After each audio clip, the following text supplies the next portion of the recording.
Good day everyone, it's Ed Verduque from EMD Wheels, and today on the way tayo sa Honda Cars Pasig. Mag-release tayo ng Honda BR-V 1.5 2025 year model. Natin sa kliyente natin yung Honda BR-V sa mga features yan. And so ngayon pa lang sinasabi ko na sa client na congratulations. So medyo kahit pa paano napatagal yung napatagal yung sa approval, pero at least nagkaroon agad. And pumasok pa sa magandang promo. So sa mga interested dyan na kukuha ng 2025 year model or even the other model ng Honda, iwan ko yung number ko dito, PM nyo lang ako, tapos mag-usap tayo about sa transaction ninyo. So baka makatulong ako sa inyo, nabigyan ko kayo ng magandang offer. I'll make sure naman na kahit pa paano yung mga clients natin na kumukuha sa atin, yung mga like after service, napakaganda naman sa Honda Cars Pasig. And at the same time, yung sa ORCR natin and plate numbers, as long as kompleto naman lahat ng mga requirements natin, 7 to 11 working days, we can provide the ORCR naman na. And then for the LTO or yung mismong plate number natin, so depende pa rin sa availability ng LTO. Kung meron silang stock for the plate number, mabibigay naman natin. So stay input lang kayo, samahan nyo ako, i-demo natin sa client, i-turnover natin, and hopefully walang aberya, wala namang so far naman nang chinek naman ni Kiefer yung unit, okay naman ang unit. So titingnan na lang natin kung may mga other concerns, may gustong paggawa yung client sa unit, like kasi normally hindi namin tinatanggal yung mga plastic sa unit para makita ng kliyente na yung in-offer namin na unit is very fresh, talagang galing sa planta, hindi sila pinang-display sa mga malls or sa mga kung saan man, ganyan.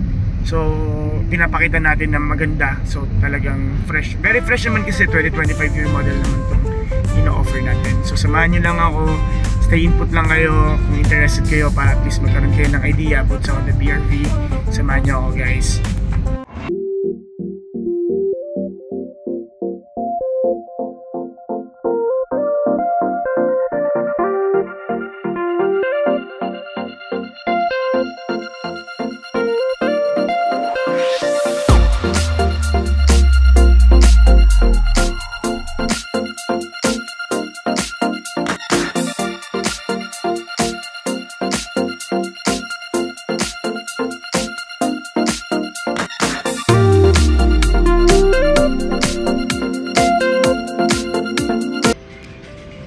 Mismong kotse. Lagay mo na nasa likod. Dito sir. Sir, sa ngayon, ang ending natin 5. So, coding ka yan. Sundin mo pa rin yung coding na yan pag wala pa yung ano natin. So, ito yung sa back sensor natin, AVT. Tools natin sir. Yung jack sir nasa unahan. Tapos, pag kukunin sir yung spare tire, dito po, pinipit sa likod. Gamitin yung tool sir, bababa na po yung spare tire natin. Wala na yung ano dito? Sir, ang S variant, wala siyang tonneau cover. Okay, sige. So, sa mga aftermarket po, yun, madami siyang makikita na may organizer pa. Maganda talaga siya may tonneau cover kasi ngayon, hindi mo siya mag-feel na flat. Kasi ang nagpapa-flat talaga sa niya is yung tonneau cover. Ang tonneau cover kasi sir, for ano lang siya, for B variant and PX lang siya. So, sa S variant, yun yung mga wala, pati yung charger dito. Pero mukhang may abang, pwede naman siguro pa lagyan pag dumating yung panahon. Sir, pag ito, kakatakin mo lang to sir dito. Okay. Sa pag-fold dito po, 50-50 siya. Sa gilid lang po, tulak nyo lang po, bababa na po siya. Tapos lahat yan, may mga seatbelt po. Gamit nyo ma'am, okay na po dito. Sir, check natin. Kahapon daw, matagal mo nang tinitigan to. Pero check pa rin natin sir, kasi hindi natin alam, di ba? Nakatint na rin po siya. Ayan o. Loob talaga. Ganyan talaga siya sir, kahit sa loob. Yan sir, ano yan? Marka yan sir dito. Check natin sir. Yes sir, natatanggal yan. I-buff lang yan. Remote engine start na rin natin sir para pagpasok na sa loob. Lock. Tapos 5 seconds sa hold sir. Tapos hindi siya magre-remote engine start sir pag may mga nakabukas sa pinto. Even dito sa bonnet natin, kung nakabukas yan, hindi mo siya mabubuksan yung remote engine start. Check na natin sir. Ang mahirap magkaroon ng gas-gas yung may mga pintura.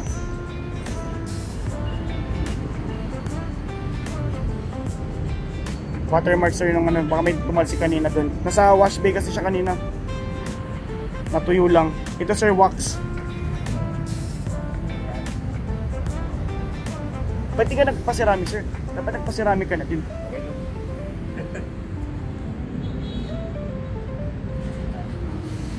Hindi kasi nakikita yan sa ano eh.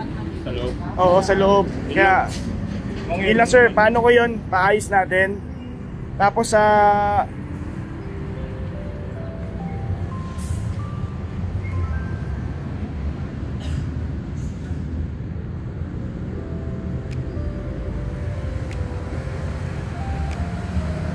Ay sir, ano lang, dumi. Dumi lang sir. Ayan, natatanggal siya, ayun o. Nag-light na siya. Parang ano siya, natuyong wax. Ayan, nawala na sir, di ba? Ayan sir, tata. Gas-gas talaga eh.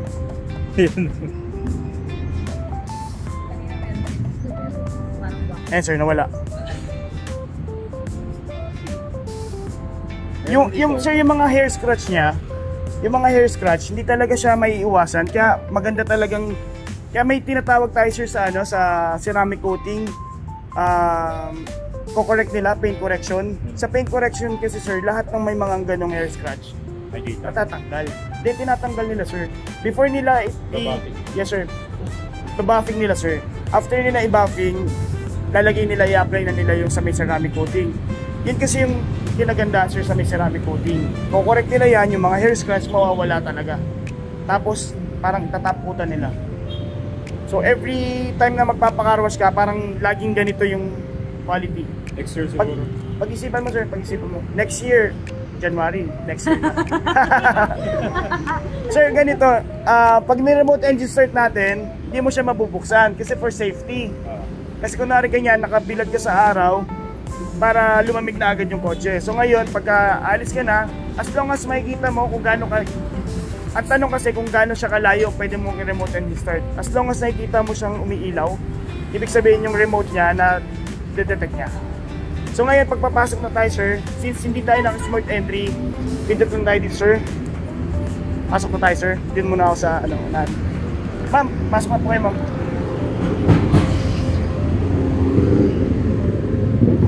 Sir, patapak sir ha. Madudumihan yung ano. Yan, isa pa po natin dapat paayo, bilhin, mating. Lalo na ngayon, medyo umuulan-ulan. So, yung free niya no? Yes sir, carpet type. Yan yung original niya. Kasi every time na yun nga, umuulan, i-absorb niya, plus yung putik, madudumihan sir. So ngayon sir, kapag naka-remote engine start ka, lahat ng function niya, naka-off pa. So, ang nagpa-function lang, yung engine natin nag-start para yung compressor mapatakbo natin. Dito may sarili siyang switch, yung aircon. Ngayon sir, pag gusto mong nang mag-drive, tapak po. Then start, magbubukas yung lahat sir. Yan. So ngayon, pwede mo nang i-drive yun. Kasi pag hindi mo siya in-start ng ganun, pag pindot mo dito sir, mag-off yung engine. So, ganun lang lagi sir. Tapos, safety feature niya yan sir. Plus, yun kasi yung sinasabi nila, safe ba yan na iiwanan namin, baka matakbo ng iba. Yun eh.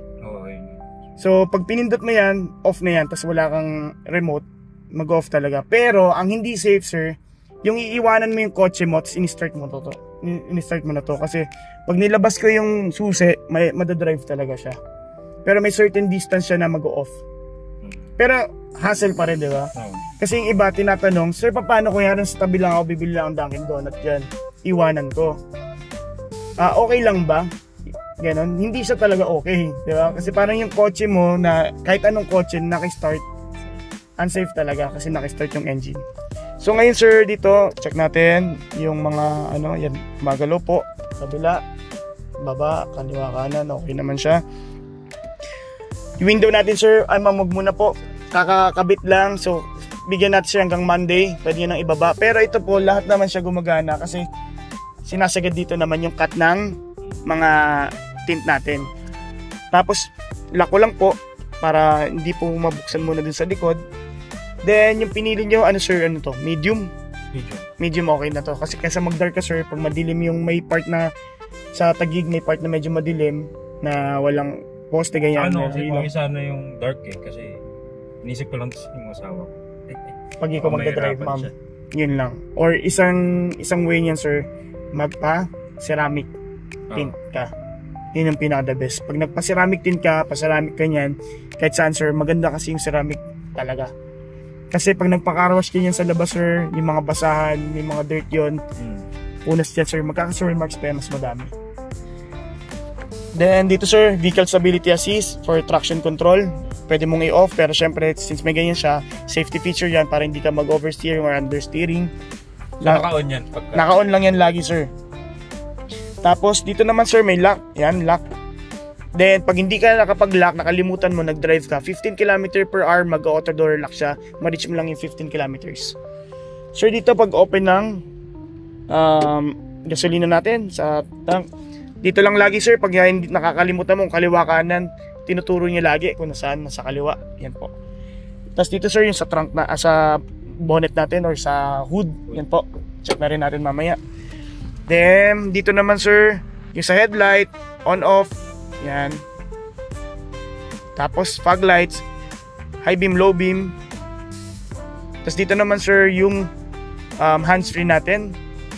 Sa audio controls po natin. Tapos hands-free natin, Bluetooth hands-free natin for pag magkoconnect po tayo, sasagot tayo ng phone at nakakonect po yung phone natin dito. Sa Apple CarPlay naman and Auto Android sir, kailangan ng original na cable. Connect nyo po, tapos i-accept nyo lang po yung Auto Android or Apple CarPlay. Pag naka-Apple po tayo, kailangan nyo po naka-on si Siri. Pag naka-off si Siri, di mo magagamit. Tapos dito sir, USB, kung gusto mong may mga MP3s ka, mapatugtog, dito po yan. Or pwede mong maging charger. Magpapakabit ka sir ng, ng dashcam, dito sir, para hindi ka ma-void. Kung fuse type naman, mas advisable dito ko na lang sa loob. Yes sir, dito ka na lang. May mga 9,000 ganyan sir. Kung may mga LG sir, maganda. Tapos 12 pa lang yung tinatakbo sir. Very fresh yung unit natin. And dito naman sir, yan, okay lang natin. So may radio. Check natin yung mga bagong kanta to. Oo. Yan. Hold mo lang sir ganyan. Pag gusto mong, ayan, automatic. Hanap tayo ng magandang, ayan. Ano ba yan? Puro bagong kanta. Oo nga eh, pang ni daddy. Ayan. Ayan. Ayan, di ba? For yung natin, for yung speakers po. Pero babaan ko muna sir kasi maano ako. Tapos dito naman sir, push start. Pag mag-start sir, preno lang po. Then push. Mamaya off natin ulit yan para kayo sir mag-off. And on. Dito sir, yung sa may fan natin, baba taas. Yan sir. Tapos air circulator, kung gusto mong nagsisirculate lang sa loob or hihigop siya sa labas. Pero advisable sir dito kung lalo na sa city tayo kasi maamoy niya, dudumi din yung filter natin. Front po natin, yan po. Check na rin natin sir. Ito na rin tayo sir, baka mamaya, ayan, gumagana sir. Rear defogger natin, off mo lang yan sir pagka wag po natin pabayaan na naka-on, makakabasag po kasi nung salamin sa likod. Tapos dito sir yung modes, yan sa baba. Baba lang. Yung front po, kung nagmo-moist, yan, dyan yan nagagamit yan. Ayan po. Normal po dito lagi. And max cool sir, for example yan, ayaw mo na mag-remote engine start, kailangan mo nang umalis. Pero sobrang init sa loob, max cool mo. Totodo yan lahat sir. Yan. So ngayon, pag okay na po, kung ano yung mismong ano nyo sir, settings nyo yan, by default yan po. On off sir yung AC kung gusto mo lang fan. Pag nagbagyo tayo tuloy, pag nagbagyo kayo, ganyan, malamig na yung labas, di ba? Buksan mo na yan, sige, malamig na. Yan po. Tapos kung dito naman sir yung sa thermostat, gusto mong mas malamig, pero ang ganda sir, itodo mo muna ngayon. Ngayon pagka nabawasan mo na lang po muna. AC naman sir, ayan on off, pagka gusto niyo pong parang traditional na driver, gusto nyo i-off lahat, off ka lang dito. Kasi yung iba gusto i-no-off yung mga ano, hold mo lang to sir. And i-off mo lang yan. Gusto nila. Pero ito sir, hindi naman kailangan. Kasi nasa modern na ng sasakyan tayo eh. Sir, reverse camera, reverse. Yung nagbibip sir, nagpakabit ka ng AVT. Yan. Para yata kay ma'am yan. Parang para sa akin. Tapos, yan, neutral, drive.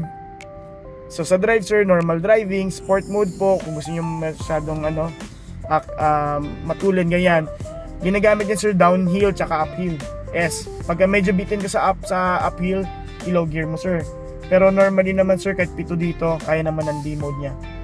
Pero just in case na may gusto mo mag-overtake, S mode mo lang or L po. Kasi naka low gear lang po siya. Then, park natin. Sa pag-park po, yan, nag-open siya. Kaya pag sa ganyan traffic po, neutral lang po natin lagi. Tapos handbrake. Tapos dito sir, yan. Nilalagyanan, armrest, may mga basura. Ano to sir, sa may manual eh. Nasaan yun na ba yung manual? Wala pa.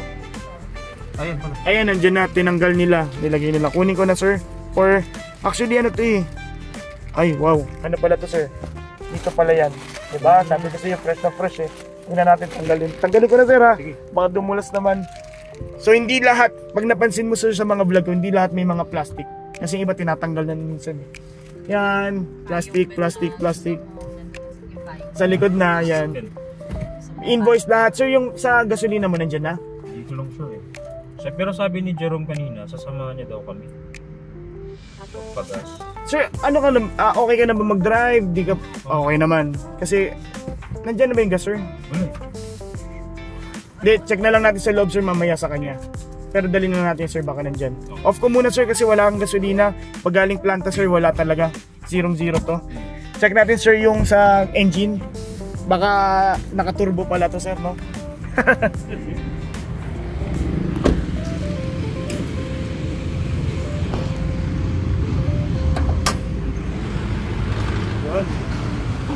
So yung engine natin 1.5, alam mo na yan, sinerch mo na to. So ang lagi lang natin i-check sir dito, dipstick. Yan. Sir, may nagtatanong lagi, bakit daw may tumatalsik dito? May ang daming sa club ng BRV na hindi daw normal. Kasi actually hindi siya normal na tumatalsik ang oil dito. Pero ngayon sir, normal na siya. Kasi alam mo bakit sir? Dati kasi ang dipstick nandito sa may block. Okay. Ngayon ito sir, kaya nagkakaroon siya ng talsik. Yung mga cam niya dito, parang katulad dito sir, tumatalsik. Kahit naka-close? Hindi sir, pag naka-close, opo. Pero yung pag hinugot mo kasi ang ganyan sir, tumatalsik. Dati kasi hindi talaga sir kasi nandito yung dipstick. Pero ngayon sir, normal yan. Kasi ito sir, nasa valve cover, nasa may cover na siya, nasa head. Nandito yung mechanism niya. Yes. Nasa tapat. Dati kasi nandito, di ba? Pag hinatak mo dyan, hindi yun normal dati. May nakita kang ganung video. Blow by kasi yun pagka ganon. Pero ito sir, normal yan. Normal na yan ganyan sir. Lahat po, kahit i-check na natin dyan lahat sir. Tapos ngayon sir, first 1,000 or first month, whichever comes first, sabihan mo kami ni Kiefer kung magpapa-schedule ka. Whichever comes first sir, for example, 1,000 na, wala ka pang isang buwan, pasok mo na. O kaya, wala pang 1,000 pero nakisang buwan ka na, pasok mo na din ulit sir. Dito sir, hindi siya nagtatapa. Wag ka magtatap kasi dalawa lang ang fluid yan. Yes sir, ang brake fluid natin sir, dalawa lang naman yung nangyayari dyan sir. Pag bumaba siya ng konti, ibig sabihin yung mga brake caliper natin, nag-adjust na yung piston, umihigop na siya doon. Pero once kasi nagpapalit ka na ng brake pads, pag sinoli nila yung, winalik nila yung piston, babalik din yun, angat ulit. Pero once na bumaba talaga yun ng sobra sir, ibig sabihin may leak ka na. So hindi na siya safe, pasok mo na siya. May level naman sir, nasa level naman siya ngayon. Sa may battery natin, 1 year lang po ang warranty. Sa kotse natin sir is 3 years or 100 kilometers, whichever comes first. Meron tayong ino-offer sir na 12,000 para for 4 years and 5 years natin mako-cover yung warranty. Pag-isipan mo lang sir, nasa 12,000 lang yun. Dito naman sir, wag bubuksan yan. Dito tayo lagi sa gilid. Check natin dito sir. Nandun siya sir, nasa may full, sa may gitna. Yun ay pinaka full sir, maximum niya na yun. Hindi sa punong-puno sir, ayan, yan, nakita mo sir gumalaw. Yan. Nasa gitna lang kasi may breather yan sir. May laro yan, hindi yan pwedeng punuin yung iba kasi pinupuno sir. Dito naman sir yung washer natin. Yung ABS, mga fuse box natin sir. Yung ano natin, engine, computer box natin, nandiyan na sir. Hindi nandun sa loob. Hindi sa loob sir, pag yung iba kasi inconvenient. Pagka konting baha lang, wala na, sira na. Pero sir, syempre sir ako, ang dami nang nangyayari sir yung nagbabaha dito sa atin. Advice ko sir, pag may napansin ka na kahit kaya mo or ano, wag mo na sir suungin kasi minsan kala mo kaya pa, yun nga lang. Yung CVT transmission kasi natin sir, may breather yan. Kaya medyo, kahit medyo mababa yung ano, yung pasok ng tubig sir, nakakahigop kasi ng ano yan, ng tubig. Wala lang stick to sir ng CVT. So hindi mo ma-check yung fluid. Ang makaka-check lang yan sir yung sa loob na talaga. Sa computer. Yes sir. Tsaka may ano naman sir, pag may nakita ka may tulo pero hindi naman siya normal na magkaroon ng tagas. Ano ba yun? May indication siya dun sa panel? Meron din sir. Yes sir, lahat yan sir, pati oil dito sa engine, oil sa transmission. Yes sir, di mo monitor. Ang monitor lang talaga natin sir ito. Yes sir, yun. Yes sir, doon naman sa CVT fluid natin sir, hindi naman nagtatagas talaga yan. Hindi siya normal talaga, yes sir. So once na may mapansin ka sir, under warranty naman sir, pasok na natin agad. Ang hindi lang under warranty sir, yung mga pintura kasi hindi alam naman ng planta kung open parking ka or sa closed sir. Tapos ako sir, pa-ceramic mo, the best talaga sir. Kasi normally talaga sir, magpapawax ka magpapawax ka. May iwasan mo yung sa ceramic. Tsaka yung top coat kasi natin sir, hindi mapapawasan. Kasi every time na magpapa-handwax ka, pakapin ka, dyan na mag-fade yung ano natin. Sir, picture na lang tayo. Hanapin lang natin yung gasolina. Tapos sir, susi.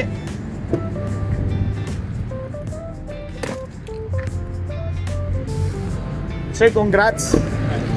Congrats sir, dito. Yan.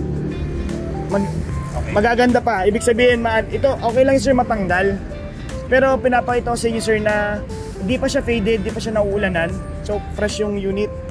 Tsaka nakita mo naman siguro sir sa taas, nakabubong siya. So yan o.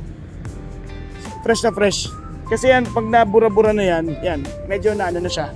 Nauulanan na siya. So yan. Congrats po. Kunin na lang natin yung gasolina. Yung keychain po, nasa loob na siguro. Nandun sa may ano po. Yung gasolina na lang, hingin natin, tanong natin po. Tapos picture na lang po tayo. So yun guys, release natin ngayon, Honda BR-V. Okay naman lahat. Maayos naman natin na deliver sa client. Na-endorse sa client. Maayos yung unit, walang problema, walang issue. And maganda yung promo natin syempre. So yan, Honda Cars Pasig, just in case na interested po kayo, pwede nyo po kaming kontakin. So i-iwan ko yung number ko dito. May mga lowdown tayo for the cash payment and PO transaction. Dito na, tabahan na natin dito. Bye po. Ayan.